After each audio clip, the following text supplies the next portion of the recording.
अस्सलाम वालेकुम। चैप्टर 7 का जो हमारा लास्ट टॉपिक रह गया था वो हमने जो है वो लार्ज कंट्री के अलावा जो है वो सारे टॉपिक कवर कर लिए। सिर्फ लार्ज कंट्री का टॉपिक हमारा रहता है। स्मॉल कंट्री में हमने देख लिया था कि स्मॉल कंट्री में जो है वो चूँकि स्मॉल कंट्री हम उस कंट्री को कंसिडर कर रहे थे जिसका एक्सपोर्ट और इम्पोर्ट जो है वो इतना लार्ज ना हो कि अगर वो अपनी सप्लाई या अपनी डिमांड बढ़ाए तो उससे इंटरनेशनल प्राइस लाइन पे जो है वो कोई फ़र्क नहीं पड़े। ऐसे कंट्री की जो ग्रोथ चाहे अबंडेंट फैक्टर में हो या स्केर्स फैक्टर में हो, उससे दोनों में फ़ायदा होगा।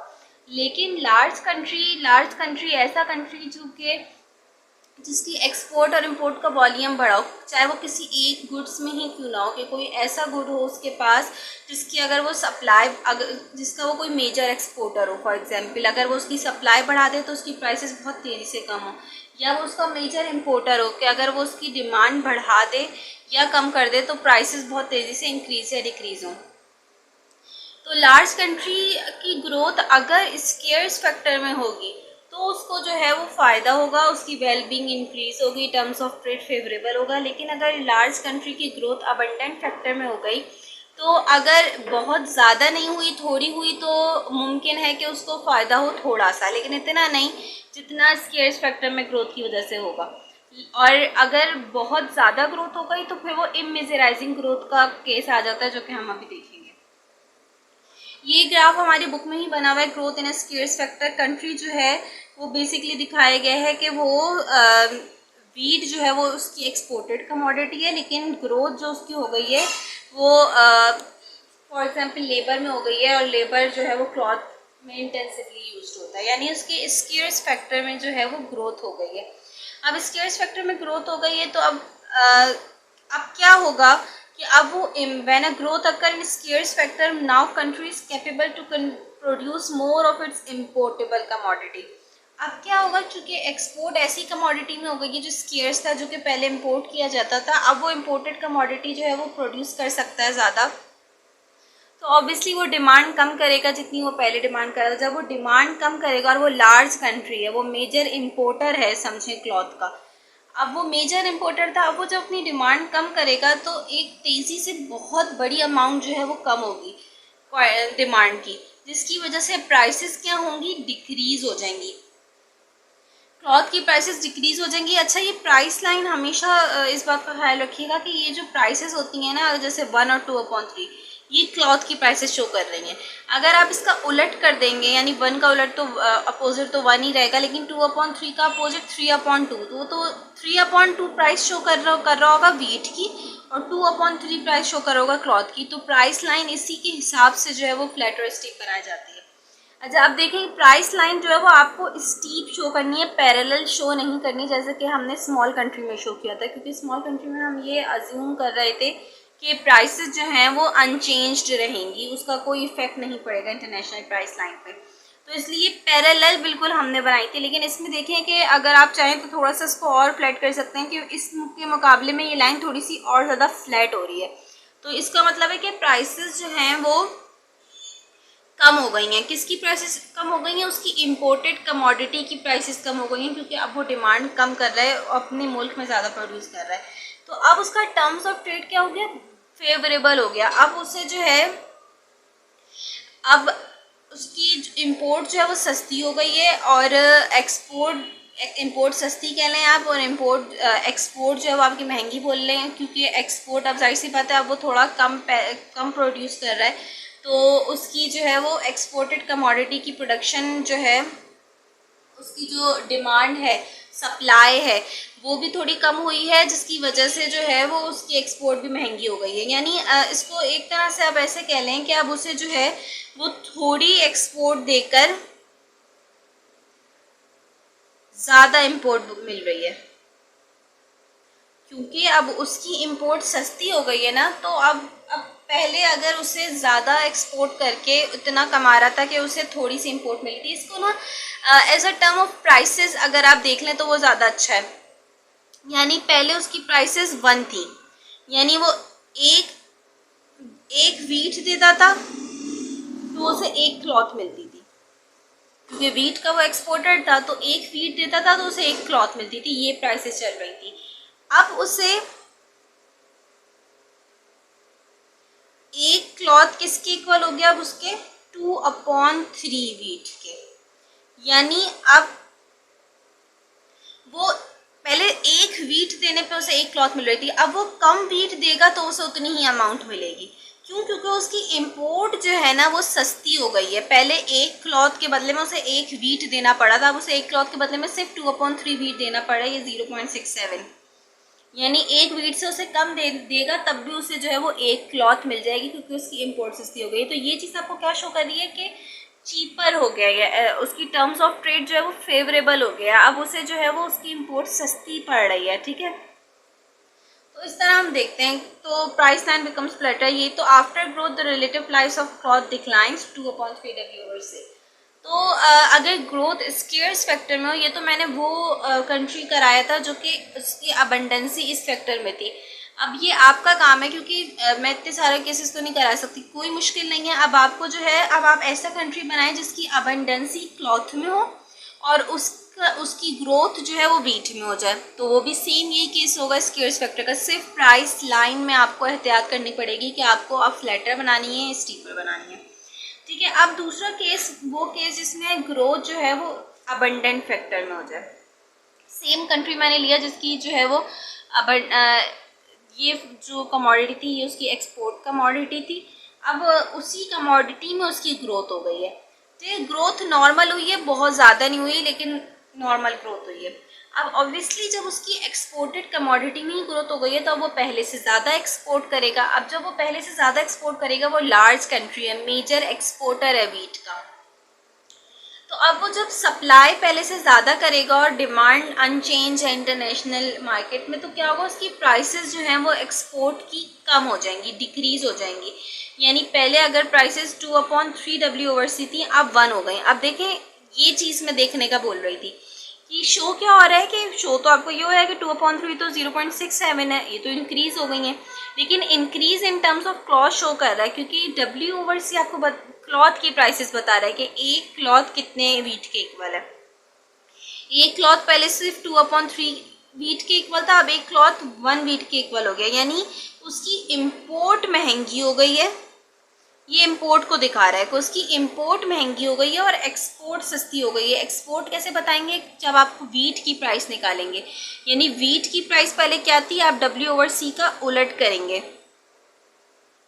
यानी W/C 2/3 का अपोजिट जब आप लेंगे तो ये 3/2, तो पहले ये प्राइसेस थी, अब क्या हो गई हैं, 1 हो गई हैं। यानी पहले जो है वो आपकी प्राइसेस 1, आई थिंक 1.33 निकल के आएगा इसका आंसर, 1.33 थी, यानी पहले वीट 1.33 क्लॉथ के इक्वल थी, अब सिर्फ 1 के इक्वल है। यानी पहले एक वीट देने पर उसे कितने क्लॉथ मिल रहे थे, 1.33, अब उसे एक वीट देने पे सिर्फ एक क्लॉथ मिल रहा है। क्या हुआ, उसकी इंपोर्ट महंगी हो गई ऑब्वियसली। अब उसे क्लॉथ जो है वो एक वीट देने पर जो उसको पहले ज़्यादा क्लॉथ मिल रहा था, अब उसको कम क्लॉथ मिल रहा है, तो उसकी एक्सपोर्ट सस्ती हो गई है, इंपोर्ट महंगी हो गई है, यानी टर्म्स ऑफ ट्रेड जो है वो डिटीरियोरेट हो गया है। और ये चीज़ आप कैसे शो करेंगे, आप फ्लैटर लाइन से शो नहीं करेंगे। क्यों? क्योंकि आपको वीट की प्राइसेस शो करनी है, आपको ये दिखाना है कि वीट, अगर आपको ये दिखाना है कि वीट सस्ती हो गई है तो प्राइस लाइन को आपको स्टीपर बनाना होगा। वीट सस्ती हो गई है, क्लॉथ महंगी हो गई है, तो चूंकि प्राइस लाइन जो है वो क्लॉथ के हिसाब से चल रहा होता है, अगर क्लॉथ जो है वो सस्ता हो जाएगा तो प्राइस लाइन आपकी फ्लैटर शो कर रहा होगा। फ्लैटर लाइन आपकी ये शो कर रहा होता है क्योंकि आपकी ऊपर वाली कमोडिटी वो वाली होती है जो यहाँ होती है, नीचे वाली ये, तो जो नीचे होती है उसकी प्राइसेस चल रही होती हैं कि एक क्लॉथ कितने वीट के इक्वल है। तो प्राइस लाइन याद रखने वाली ये बात है कि अगर प्राइस लाइन फ्लैटर होगी तो फ्लैटर प्राइस लाइन आपको ये बता रही होगी कि जो एक्स एक्सिस पे कमोडिटी है वो सस्ती है और जो वाई एक्सिस पे कमोडिटी है वो एक्सपेंसिव है। और स्टीपर प्राइस लाइन आपको ये शो कर रही होती है कि जो एक्स एक्सिस पे कमोडिटी है वो आपकी जो है वो एक्सपेंसिव है और वाई एक्सिस पे जो कमोडिटी है वो आपकी चीपर है। तो प्राइस लाइन जो है वो इस हिसाब से ही बनाई जाती है। अच्छा, हुआ क्या है कि टर्म्स ऑफ ट्रेड डिटीरियोरेट हो गया क्योंकि पहले से जो कमोडिटी वो एक्सपोर्ट कर रहा था उसी में ही ग्रोथ हो गई है, उसने अपनी एक्सपोर्ट बढ़ा दी है, एक्सपोर्ट की सप्लाई बढ़ा दी है, जिसकी वजह से जो है वो उसका टर्म्स ऑफ ट्रेड जो डिटीरियोरेट हो गया, उसकी एक्सपोर्ट सस्ती हो गई है, इम्पोर्ट महंगी हो गई है। ठीक है। इफ अच्छा ये लाइन जो है वो बहुत इंपॉर्टेंट है, if the terms of trade do not decline by too much then the country gains overall from growth but not as much as it would if the terms of trade did not change. Terms of trade अगर बहुत ज़्यादा ना गिरे, बहुत ज़्यादा, यानी अभी 2.3 से 1 हुआ है, 1 से 3 नहीं हुआ, 2 नहीं हुआ, 3 नहीं हुआ, यानी बहुत ज़्यादा नहीं गिरा, थोड़ा सा उसमें फ़र्क आया है, तो हो सकता है जो कंट्री जो है वो गेन करे ग्रोथ से कुछ, लेकिन इतना नहीं जितना वो कर सकती थी अगर टर्म्स ऑफ ट्रेड चेंज नहीं हुआ। यानी अगर इसकी जगह पे स्मॉल कंट्री होता और इसकी ग्रोथ अबंडेंट फैक्टर में होती तो वो इससे ज़्यादा जो है वो गेन करता ग्रोथ से। क्यों? क्योंकि उसकी ग्रोथ करने की वजह से जो है वो प्राइसेस में कोई फ़र्क नहीं पड़ता, इंटरनेशनल प्राइस पे लाइन पे वो जितना भी सप्लाई कर दे प्राइसेस पे कोई फ़र्क नहीं आता, तो ऑब्वियसली उसे फ़ायदा होता।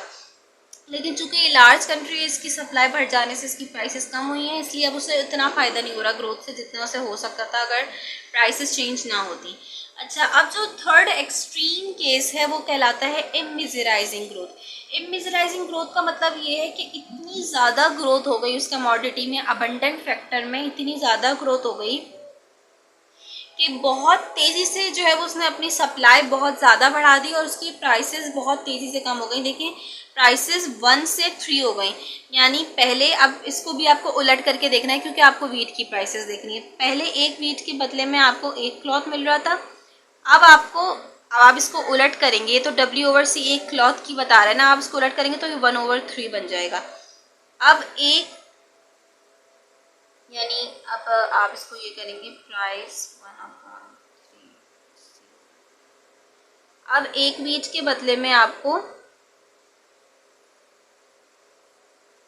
सॉरी, एक क्लॉथ मिल रहा है आपको 1/3 वीट पे। 1/3 जो है वो हमारा, मैं पहले सही कर रही थी, हमेशा मैथ में मसला हो जाता है। पहले आपको एक वीट के बदले में एक क्लॉथ मिल रहा था, अब आपको एक वीट के बदले में सिर्फ 0.33 जो है वो क्लॉथ मिल रहा है। यानी आपको जो है वो इतना ज़्यादा नुकसान हो रहा है कि पहले एक वीट के बदले में आपको इतना क्लॉथ मिल रहा था, अब इतना कम क्लॉथ मिल रहा है, यानी आपको ज़्यादा वीट देकर जो है वो क्लॉथ मिलेगा। तो ये जो है वो क्या हुआ है, आपके टर्म्स ऑफ ट्रेड डिटेरियोरेट हो गया है, बहुत तेज़ी से आपकी क्लॉथ बहुत महंगी हो गई है और आपकी वीट बहुत ज़्यादा चीपर हो गई है। तो देखिए आपकी ये पहले प्राइस लाइन थी फ्लैटर प्राइस लाइन क्या शो कर रही थी कि क्लॉथ थोड़ा आपका जो है वो चीपर है, ये एक्सपेंसिव है। अब आपकी प्राइस लाइन इतनी ज़्यादा स्टीपर हो गई है और ये स्टीपर प्राइस लाइन क्या शो कर रही है कि क्लॉथ बहुत एक्सपेंसिव हो गया, वीट बहुत चीपर हो गया। तो अब आपको इममिजराइजिंग ग्रोथ का ग्राफ शो कैसे करना है कि आपका पहले जो इंडिफरेंस कर्व था उससे नीचे आएगा दूसरा indifference curve. Lower indifference curve आपको क्या शो कर रहा है कि आपकी वेल बीइंग और वेलफेयर जो है वो कंट्री की वो डिक्रीज हो गई है आफ्टर ग्रोथ, यानी आफ्टर ग्रोथ फ़ायदा होने के बजाय आपको उल्टा नुकसान हो गया है। तो if the terms of trade decline substantially, बहुत ज़्यादा टर्म्स ऑफ ट्रेड जो गिर जाए, the countries well being could fall. Steep price line shows large decline in countries' terms of trade.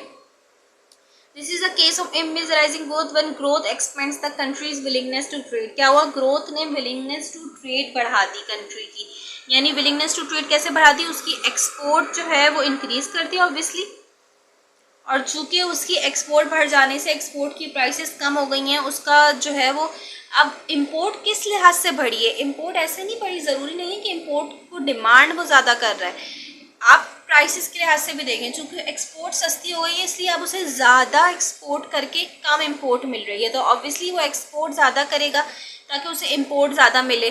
तो अब वो उसने इंपोर्ट डिमांड उस लिहाज से जो है वो ज़्यादा बढ़ा दी है, तो उसकी इंपोर्ट भी बढ़ गई है, तो विलिंगनेस ऑफ ट्रेड उसकी इतनी ज़्यादा इंक्रीज होगी कि कंट्री वर्स ऑफ हो गया। After growth we reach into lower indifference. तो ये मेजर केसेस हैं कि अगर जो है वो स्केयर्स फैक्टर में ग्रोथ होगी लार्ज कंट्री की, स्मॉल कंट्री हर ग्रोथ से जो है उसको फ़ायदा होगा क्योंकि वो प्राइस लाइन को चेंज नहीं करता। अगर स्केयर्स फैक्टर में लार्ज कंट्री की ग्रोथ होगी तो उससे फ़ायदा होगा, अबंडेंट फैक्टर में ग्रोथ होगी और इतनी ज़्यादा नहीं हुई कि उसने इतना ज़्यादा टर्म्स ऑफ ट्रेड नहीं गिराया तो थोड़ा सा फ़ायदा होगा। लेकिन अगर बहुत ज़्यादा टर्म्स ऑफ ट्रेड गिर गया तो इममिजराइजिंग ग्रोथ का केस हो जाएगा जिसमें उसे उल्टा फ़ायदा होने के बजाय नुकसान होगा। तो ये हमारा कंट्री चैप्टर 7, सॉरी उसकी चैप्टर 7 की कंप्लीट हो गया हमारा, उसके कंप्लीट टॉपिक्स हैं।